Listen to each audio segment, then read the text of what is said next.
Good afternoon, everybody. Thank you for allowing me the opportunity to come and visit with all of you and wear my tennis shoes. It's been a busy week, and I'm just so grateful to get the chance to discuss our Homeland Security mission, and thank you for all of your partnerships. You have just been absolutely incredible in working with us to fulfill our mission each and every day. For 22 years, know that this organization and its members have facilitated safety of the American people each and every day, and you bring together experts and industry leaders and innovators to do so. I want to give a special thanks to Megan as well for her leadership as the executive director here at the Homeland Security and Defense Forum. She has been here for 13 years and has led with excellence. I also want to thank our acting deputy commissioner, I don't know if he's still here, John Modlin, who's here with CBP, our El Paso sector interim chief patrol agent, Walter Slozer, who also is speaking with you today, maybe already has, and then David as well, who is a former CBP acting commissioner. So grateful for them and their leadership and sharing their expertise and wisdom with all of you. We know that a secure homeland is important not only because of our duty to protect the American people, but also because it's important to ensure that our country remains prosperous. And that's how industry can thrive. I know what it's like to run a business. I'm a farmer and rancher from South Dakota, which you probably know, but also ran several other businesses, including a restaurant, a hunting lodge, and different entities with my family over the years, had the opportunity to serve in Congress and then as governor before I had this position. But that experience all comes to play when it comes to making decisions not only on safety and security, but also how to do so in a way that's accountable to the American taxpayer. So what does the Trump administration under President Trump's leadership want?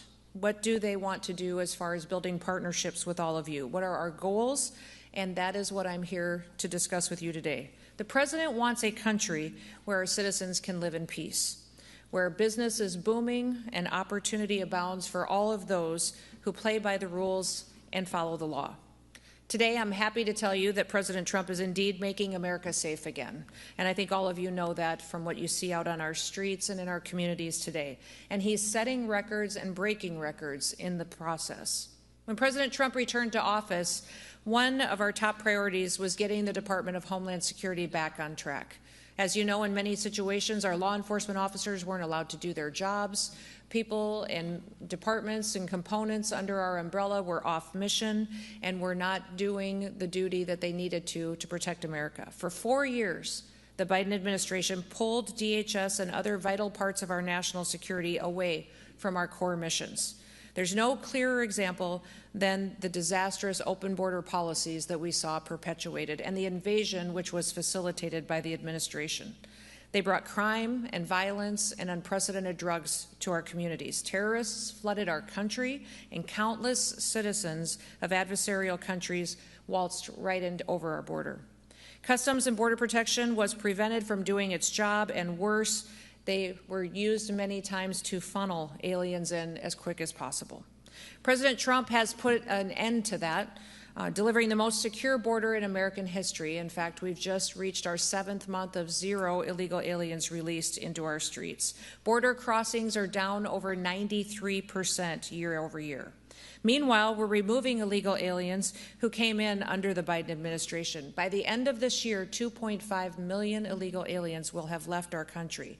That includes over 600,000 that were detained and deported, but 1.9 million virtually have left voluntarily through our communication efforts, through the efforts of facilitating plane tickets, and also $1,000 reimbursements for those who choose to go home voluntarily with the opportunity to come back the right way someday. We have seen an incredible amount of interest in fixing things that have been done wrong in the past. As a result, we have also deterred countless would-be border crossings from entering into our country. DHS, as you know, was founded after 9/11. It was founded to put all of the government agencies and components under one umbrella to fight terrorism and to protect the homeland, and that's exactly what we're doing under President Trump. From January to November of this year, ICE alone arrested and removed over 1,100 known or suspected terrorists that were on our terrorist watch list from January through November. And we're driving that number up every day. That is not counting the individuals that were arrested and encountered by other agencies or departments. President Trump has designated many cartels and gangs, other criminal groups such as foreign terrorist organizations, and designating them under that allows us to go after those killers with more tools than we've ever had before.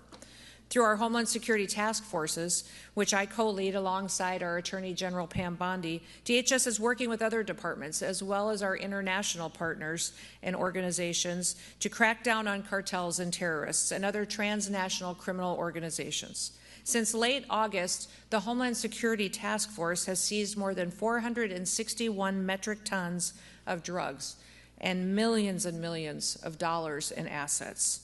Last weekend, CBP under the Homeland Security Task Force stopped nearly 6,000 pounds of meth from coming into the country from San Diego at a port of entry. And that bust would not have happened without the robust security that we have at the border. The bottom line is that we're driving the cartels out of business, and we're ending an industry that profits off of the deaths of millions of Americans. Fentanyl traffic across our border at the southern border is down 56%, and that means that fewer families will have to live with the pain of losing a loved one.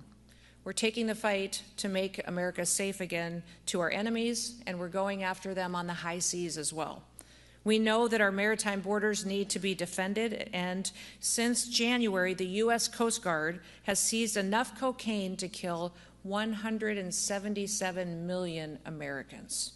That's 2/3 of our country's population. By keeping criminals and terrorists and drugs out of our country, we're saving American lives, and we're sparing American families from the pain of illegal alien crime and the heartache of drug addiction and fentanyl poisoning. But we know that our threats are ever evolving, and that's why you're here, and that's why I'm grateful you made it a priority to be here today. We need the improved technology, the intelligence, and the expertise that you bring to the table to stay ahead of our enemies. Thanks to the big, beautiful bill, we have funding that we can make sure that the Department of Homeland Security has what we need to get equipped to prepare for the future. We focus on merit. We're ensuring that we get the best products so that we can keep the American people as safe as possible. And as a result of everything that we've been doing, Americans are getting back to work after years of illegal aliens taking their jobs and flooding our market and using those resources to support other entities besides American families. In the first 8 months of the Biden administration, 88% of new jobs went to foreign-born workers. In the same period under President Trump, 100% of American jobs went to American-born workers. Overall, that's more than 2.5 million Americans that went back into the workforce. Now, as President Trump continues to stand up for our citizens and prosperity on the global stage, he also is working to enforce American tariffs. CBP is responsible for implementing and for enforcing all tariffs, and in January, CBP has collected $1 billion from tariffs, taxes, and fees. And what there actually are and what we are utilizing them for is a negotiating tactic. They serve as a stick, so to be, to bring people to the table. And if a company or a country doesn't like tariffs, a simple solution exists. Invest in America. Meet our demands. Meet our safety protocols.